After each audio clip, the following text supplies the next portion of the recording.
بسم الله الرحمن الرحیم. محترمو او معززو ورونو، په ننني درس کې د ایمان اړونده ځینې خبرې کوو، ځکه هر مؤمن مسلمان چې پوښتنه ځینې وکړي چې ته مؤمن یې، دی ورته وایي هو زه مؤمن یم. ایمان لرې؟ و الحمدلله ایمان لرم. که پوښتنه ځینې وکړي چې ایمان څه ته وایي، نو دی به شاوخوا وګوري، وایي ایمان خو نو بس دا دی چې زه مسلمان یم، مؤمن یم. نه مسلمان وروره، ستا باید ایمان زده یي چې ایمان څه ته وایي.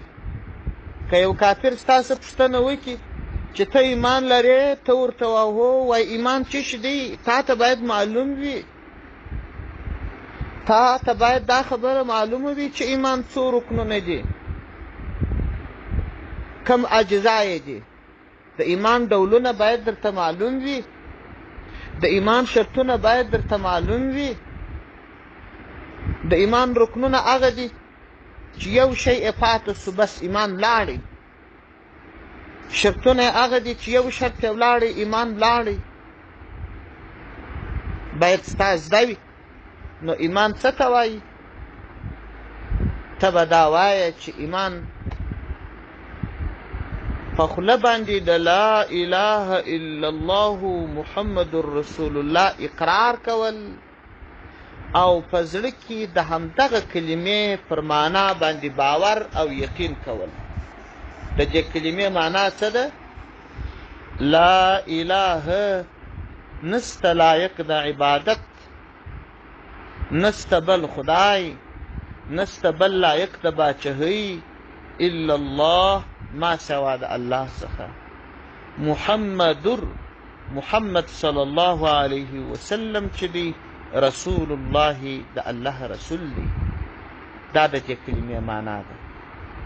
یعنې دا چې ایمان څه ته وایي؟ کلمه طیبه په خوله ویل او په زړه کې د همدې کلمې پر معنا باور کول. په زړه کې به دې هم دغه باور وي، په زړه کې به دې هم دغه یقین وي چې الله یو دی، بل خدای په عالم کې نسته، د الله سره نه شریک په ذات کې سته، نه په صفاتو کې سته، او محمد صلی الله علیه وسلم په حق د الله رسول دی، تر ده وروسته بل رسول نه راځي. همدا ایمان دی. اقرار په ژبه، په زړه کې تصدیق. اقرار د څه شي؟ د همدغه کلمې طیبې. کلمه طیبه څه ده؟ لا اله الا الله محمد رسول الله. معنا باندې یې تصدیق کول، معنا مو یې وکړل. اوس دوهمه پوښتنه دا ده چې د ایمان څو ډولونه دي. ګوره مسلمان وروره، دا باید تا ته معلوم وي. ایمان دوه ډوله ښودل سوی دی. لومړی ډول د اجمالي ایمان په نامه یاد سوی دی. څه؟ اجمالي ایمان. هغه کم دی چې یو څوک ووایي آمنت بالله كما هو بأسمائه وصفاته وقبلت جميع أحكامه وأركانه إقرار باللسان وتصديق بالقلب. معنى إعدادة آمنت بالله، یعنی ایمان می راوړی دی پر الله جل جلاله باندې، لکه څرنګه چې په خپلو نومونو نومول سوی دی او په خپلو صفتونو پیژندل سوی دی. او ما ټول احکام او ټول ارکان می قبول کړي دي. د الله چې څه احکام ما ته رالیږل سوي دي، څه ارکان ما ته رالیږل سوي دي، ټول می قبول کړي دي. په ژبه باندې اقرار کوم، په زړه تصدیق کوم.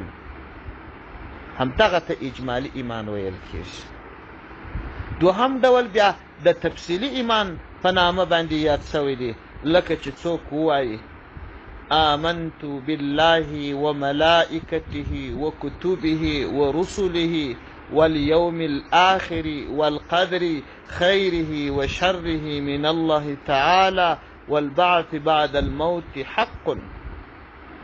يعني معناه إعداده ایمان مې راوړی دی پر الله جل جلاله باندې، پر ملائکو باندې، کتابونو باندې، رسولانو باندې، او د قیامت د ورځې پر راتګ باندې مې ایمان راوړی دی، او ایمان مې راوړی دی چې د خیر او شر اندازه د الله جل جلاله د لوري څخه ده، او د مړینې څخه وروسته بیا ژوندون حق دی.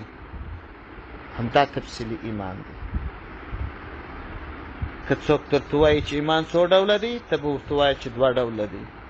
یو ډول اجمالي ایمان دی، آمنت بالله كما هو بأسمائه وصفاته وقبلت جميع أحكامه وأركانه إقرار باللسان وتصديق بالقلب. دا آمنت بالله به ورته ووایه او معنا دې هم زده کړې. دوهم ډول تفصیلي ایمان دی، آمنت بالله وملائكته وكتبه ورسله واليوم الآخر والقدر خيره وشره من الله تعالى والبعث بعد الموت حق. دا آمنت بالله به ورته ووایه، ترجمه به هم زده کړې. همدا د ایمان اړونده لنډې خبرې وې. اوس راځو د ایمان رکنو ته چې د ایمان څو رکنونه دي. که څه هم د ایمان په رکنو کې ډېر مذهبونه شته، خو زموږ د مخورو علماو په اند ایمان دوه رکنونه دي. لومړی رکن په ژبه د کلمې طیبې اقرار کول دي. دوهم رکن د ایمان په زړه تصدیق او باور کول دي. یعنی په زړه کې به دا باور وي چې الله جل جلاله څه شیان پر پیغمبر صلی الله علیه وسلم را استولی دي، دا ټول ما منلي. خبره دا ده چې دلته دا دوه رکنونه ضرور دي. یوازې که څوک په خوله اقرار لري، په زړه کې تصدیق نه وي، هغه کس مؤمن نه دی. ځکه منافقینو به په خوله باندې ویل چې الله حق دی، په خوله به یې پر پیغمبر علیه السلام د ایمان اقرار کاوه، د مسلمانانو سره به لمنځو ته راتلل، مګر په زړه کې به مؤمنان نه وه، په زړه کې به یې تصدیق نه و، یوازې د خولې اقرار چې وایي زه مسلمان یم، هلته په زړه کې د کفر عقیده یې دا شیان په زړه کې نه مني، دا ایمان نه دی. الله جل جلاله د منافقانو په اړه باندې فرمایي ومن الناس من يقول آمنا بالله وباليوم الآخر وما هم بمؤمنين. د خلکو څخه ځینې هغه څوک دي چې وایي ایمان مو راوړی دی پر الله جل جلاله او د آخرت پر ورځ باندې، او حال دا چې دوی مؤمنان نه دي. بل ځای کې بیا الله جل شانه د دې یادونه کوي او فرمای والله یشهد ان المنافقین لکاذبون. الله جل جلاله شاهد دی چې بېشکه منافقان درواغ ویونکي دي.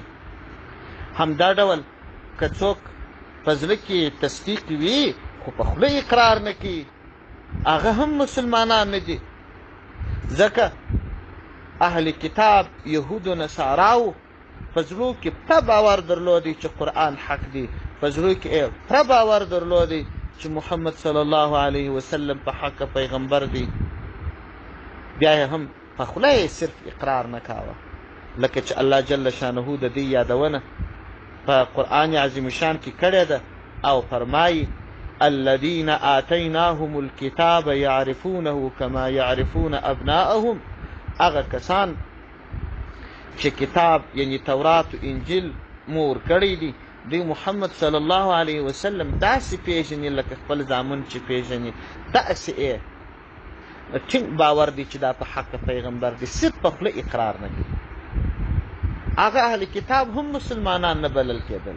حاصل خلاصه دا چې ستاسو څوک پوښتنه وکړي چې د ایمان څو رکنونه دي، تا ته به معلوم وي چې یو په خوله اقرار کول دا یو رکن دی، په زړه کې پر ټولو احکامو باندې په باور کول دا دوهم رکن دی. دا به درته معلوم وي. البته دا یوه خبره شته چې اقرار کله کله د ضرورت په وخت کې ساقطېږي، لکه د ګونګي ایمان، خو تصدیق هېڅ وخت نه ساقطېږي. والسلام علیکم ورحمة الله وبرکاته.